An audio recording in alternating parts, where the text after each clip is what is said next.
Namaskar, this is my 39th lecture, and before we go to conversion and give a feminist psychoanalytic interpretation of conversion, I want to give a very simplistic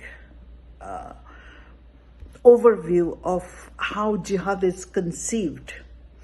And without that, I don't think we can really proceed, and I'll show where India lies, Bharat lies, that is.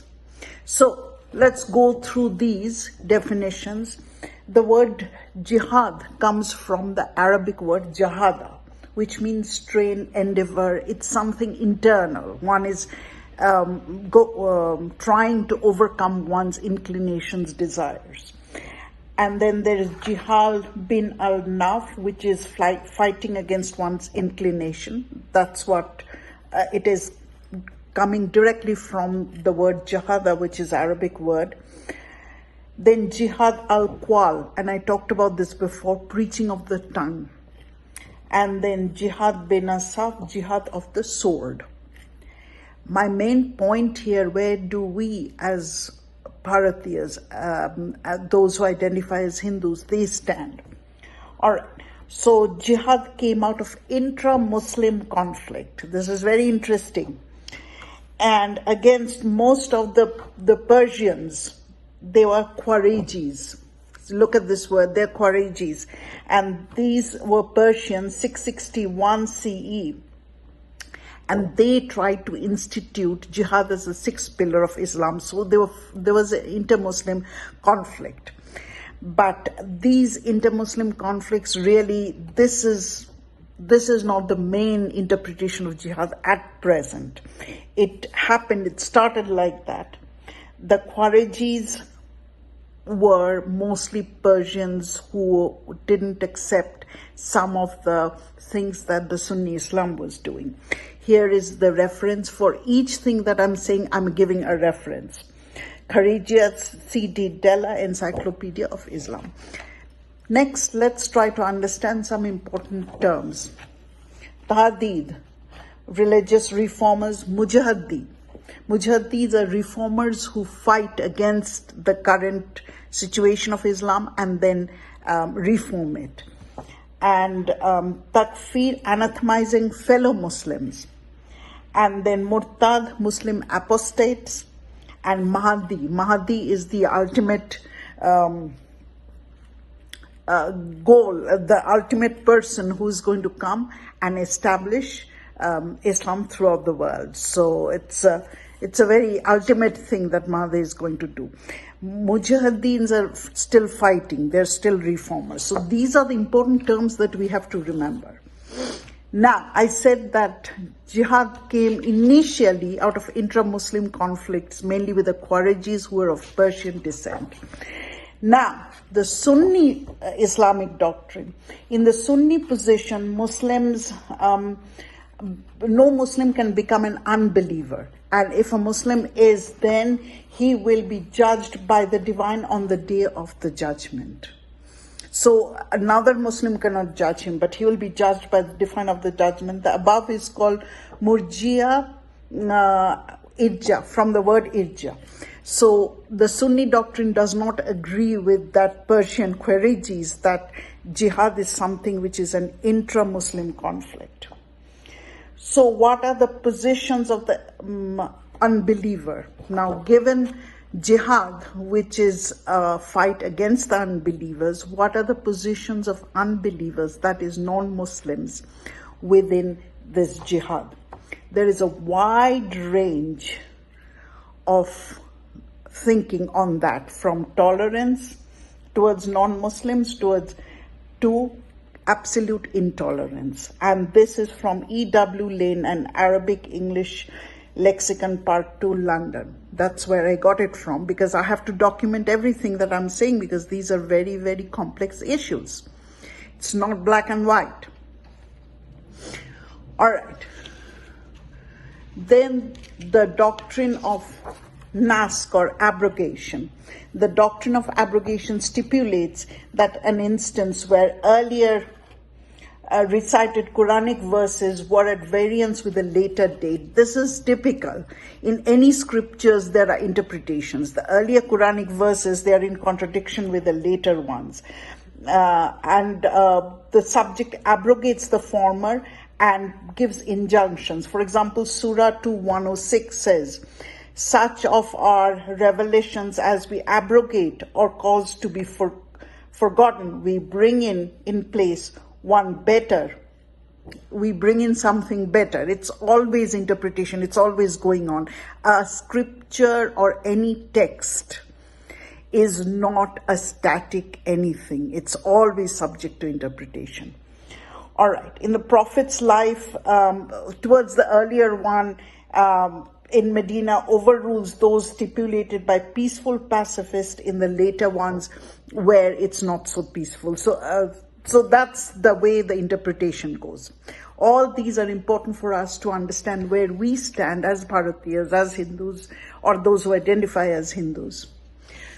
Now, let's see who are the non-believers. And there are two divisions here. One is the people of the book, Al-Kitab, Zoroastrians, Christians, and Jews. During the Prophet's time, this part was not there because he was not encountering the Eastern religions of Buddhism or Hinduism, Jainism, etc. And then they would call these outright non-believers. So our position is outright non-believers. These are non-believers, but a position of a Hindu would be outright non-believers. Now, where did I get that from? Because it's not, Hindus are not mentioned from what is called of the pagans or the indigenous African religion that was there.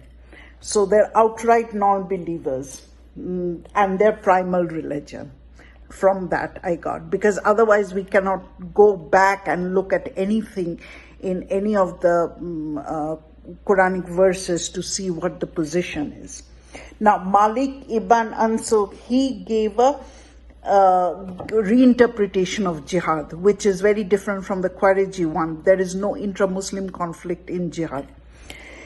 Now, for the non-believers, that is those who are outside of the book, there are three options.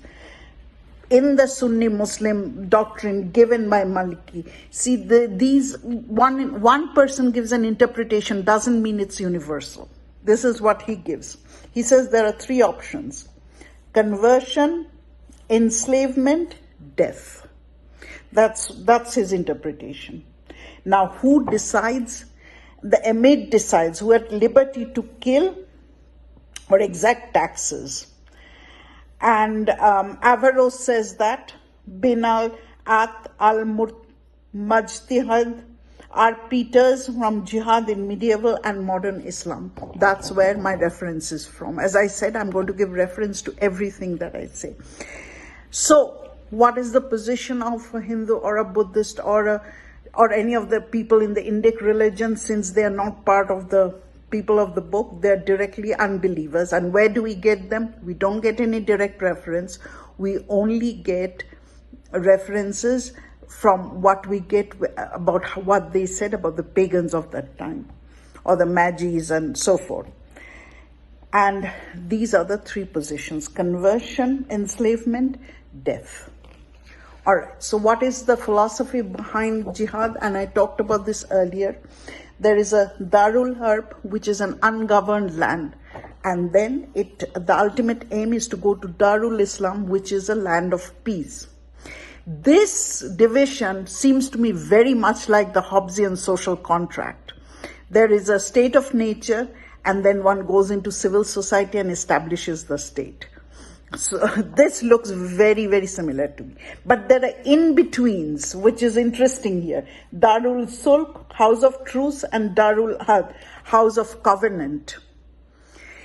And what is happening here, and I'm going to read something here, which is very important for us to understand where we stand, where Bharat stands, where India stands. These territories were normally in a tabulatory or subordinate relationship to the House of Islam. So Darul Sulh, the house of truce, or Darul Harb, the house of covenant, they are subsumed under the Darul Islam. whose government was a commitment to guarantee the safe passage of the temporary residents of the Muslims. So these are temporary residents of the Muslims, but ultimately the aim is to go there.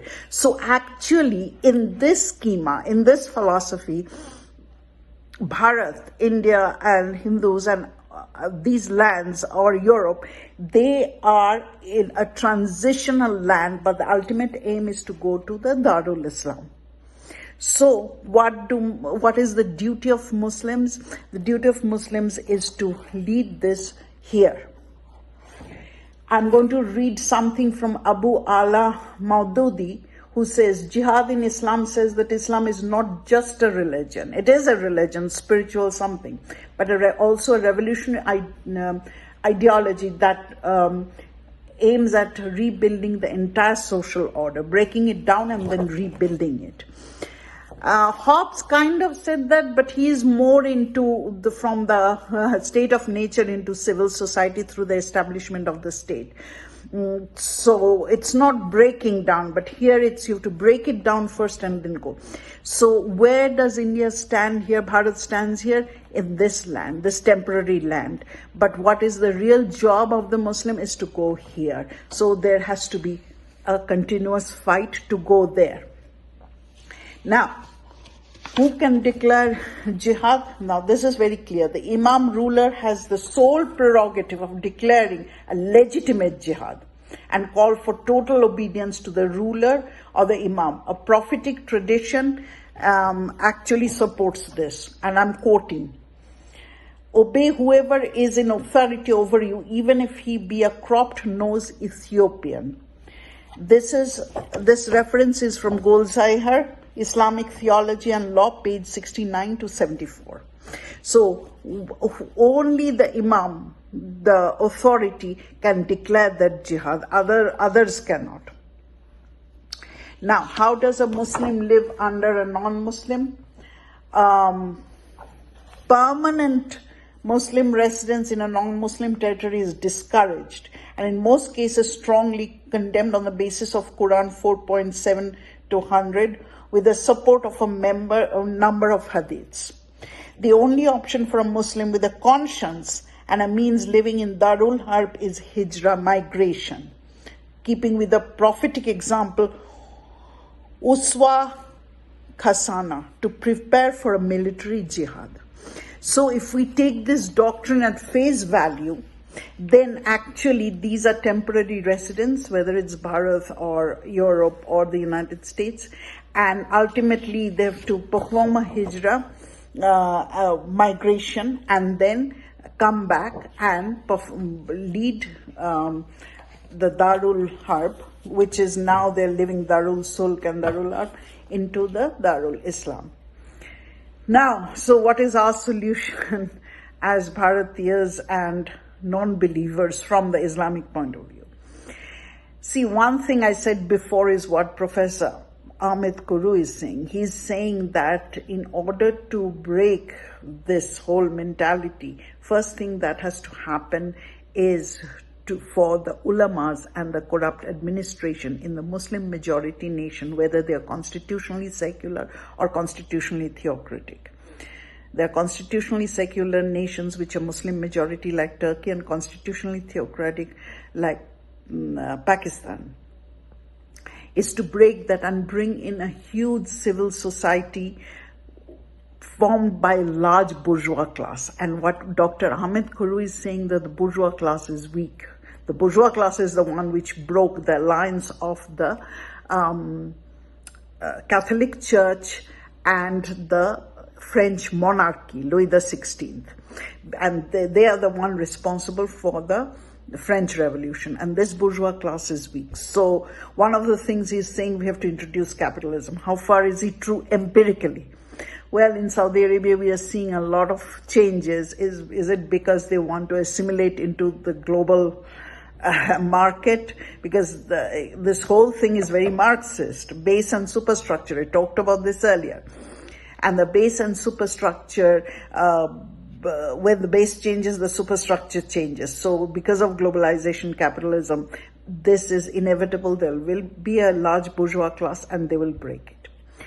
That's one of the solutions. The other solution is, see, real changes always have to be organic. And only if what I just said, is realize that it's going into the Darul Islam through this military jihad is an impossibility, then it can change. Really, how many Muslims are every day thinking about going into that? I'm not sure. I don't have a statistics. Maybe they dream of it, but that's a fantasy.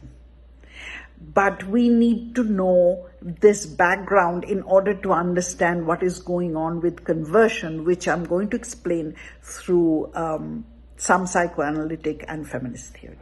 For now, that is all. Namaskar. Don't forget to like, subscribe, comment, and donate to our organization so that we can do more videos. We also provide therapy, etc. swaka.h.in. Thank you.